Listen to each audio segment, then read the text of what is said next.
Joining me now, Haley Sachs, a.k.a. Mrs. Dow Jones. Haley, so good to have you here at the desk. So good to be here. Thank you. So Haley, you've built a career on offering financial advice, helping your followers become future rich people. Mm-hmm. I think a good place to start would be tell us, I guess, a piece of advice that you wish you would have taken earlier. Oh my gosh. Definitely to have a money date.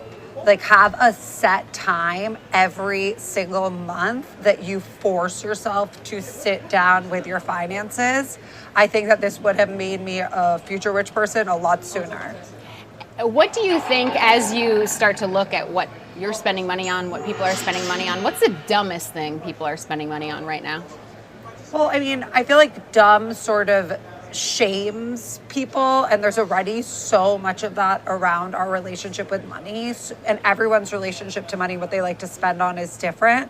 So I don't really like to judge it in that way, but I will say any sort of junk fee really gets me down. Like if you forget to cancel a subscription, or you see things that like you got absolutely no value from, that were just sort of a error in your accounting system, I feel like that makes you feel a little bit stupid. Do you feel like social media too is encouraging kind of overconsumption at this point? It used to be keeping up with the Joneses, and now it seems like keeping up with your Instagram feed or your TikTok feed. Oh my gosh, we are the most advertised to generation ever. Like you go on Instagram for one scroll and you're seeing like more ads than people 60 years ago saw like in a month. It's so crazy.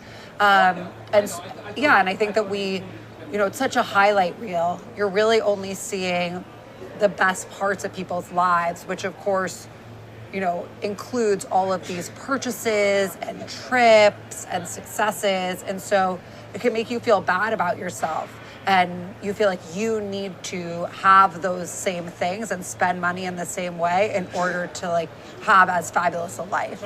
So what are some quick tips on becoming a future rich person?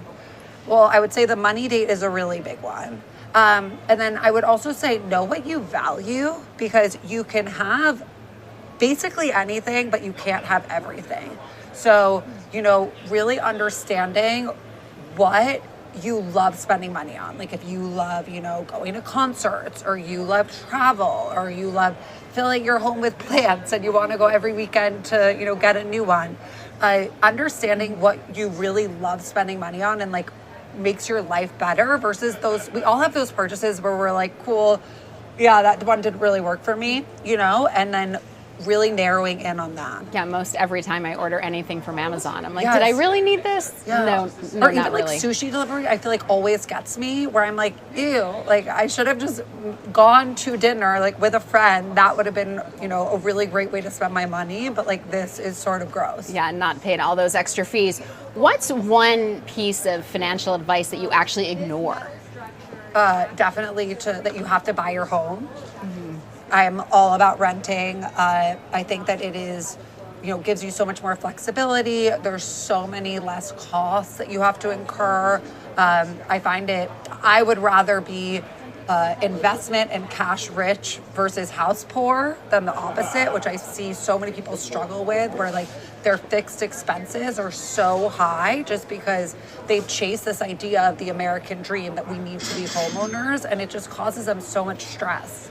Yeah, I see that a lot. I see you touting it, which makes someone who pays an exorbitant amount of rent but hasn't bought yet, it makes me feel like I'm making the right decision. I've also really seen it framed as renting is the most you will spend per month, whereas buying is the least you'll spend per month. Oh, I love that. Yes, like I had friends who bought an apartment and then immediately they had to buy a new HVAC system, and it was like, cool, $25K just right off the bat, and that was just the beginning of it. And I was like, okay, yeah, I definitely made the right choice here. Every time I see my friends that own like have a leak in the roof, I'm like, I just press an app and someone comes and fixes that. It's part of my rent. I know. What's your most controversial financial advice, and maybe that's it, renting versus buying? Well, I mean, I don't think that all debt is bad. I live and breathe by the 7% rule. So any debt under 7%, you can 7% interest rate. Sure. You can sort of just pay the minimum on and then put whatever money you were going to use to aggressively pay that off towards other financial goals like investing. But if it's a debt that's over 7%, I believe that you should, definitely focus on paying it off. And where does the 7% come from?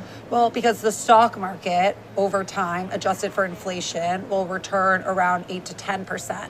So the idea is that if you invest, you will be making more money than you would be saving by paying off your debt.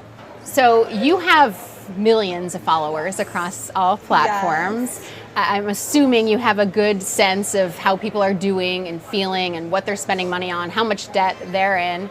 What's the temperature check? How are people doing right now? Because there seems to be a big disconnect between what the stock market's doing and how people are actually feeling.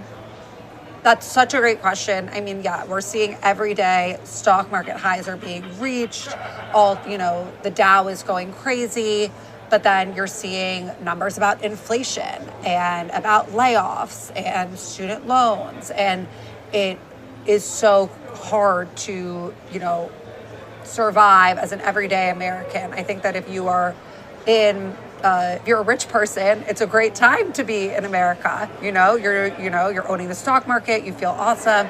But for, more Main Street, it's very difficult. And I definitely feel that with my followers. And so it's about getting them the right financial advice and encouraging their financial literacy so that they're able to make the right moves despite what's happening around them. You've talked about financial advice, including money dates, and not all debt is bad debt, and renting versus buying. Is there one piece of financial advice that you've given on one of your platforms that has been the most well received? I think people love anything to do with generational wealth because it does feel like this rich person's secret. Like you need to be a Rockefeller in order to, grow wealth for your children. But when you actually break it down, which I've done online in videos, it's really as simple as just opening an account for your child when they're born, putting, $100 as much as you can per month and watching it compound. And just because of that power of time in the market, which we all know is like the most powerful force on earth, that's really what builds wealth. These kids can have so much money.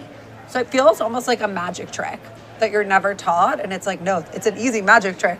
We can do this one. Yeah, I've done that for my young son. Although there is a part of me that's like, I didn't get this. Why am I doing it for him? But no, you hope that the next generation might have it a little bit easier, but still be financially responsible. And also, like, instead of buying them like new Legos or something like that, if you just put that in the stock market, it's going to give them so much more in the future. Right. Small apartment living. The worst thing you can do is get more plastic toys.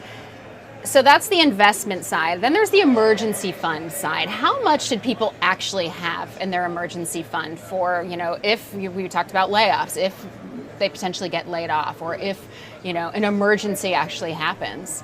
So, the classic advice is 3 to 6 months in an emergency fund, and you should keep that in a high yield savings account.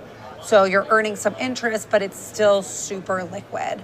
But I think that understanding where you fall on that scale is very specific to your situation. Like if you have children, if you're in an industry that is very hard to be hired in, if you have chronic conditions, maybe you are spending more on medical care, then you'll want to be on the higher end of that scale. But if you're single, you're in maybe you work in AI, you work in tech, there's a lot of jobs going on there right now. Actually, there were just a lot of layoffs, but you're in an industry that is doing really well, then you can be closer to the 3-month spectrum. But an emergency fund is so important. Like that is the first financial goal. Like before even paying off your debt, you have to have your emergency fund. Okay, so a lot of good advice. We have to wrap. One final thought as people think about becoming future rich people. I think that we can all think of all the reasons why not, and all of these systemic issues that are happening, and they're so real. And it is such a hard time to grow wealth and to feel like you are, building something. But I really believe that with financial literacy and just taking small actions every day, you can really improve your financial life. So you just have to think about, do I want to be in the same place as I am right now, a year from now? Or do I want to take these small changes and make progress? So it's really, just about taking control. Yeah, making that choice. Yes. Haley Sachs, thank you so much. It was Thanks such a so much pleasure for to have you having here. me. That's Haley Sachs, a.k.a. Mrs. Dow Jones.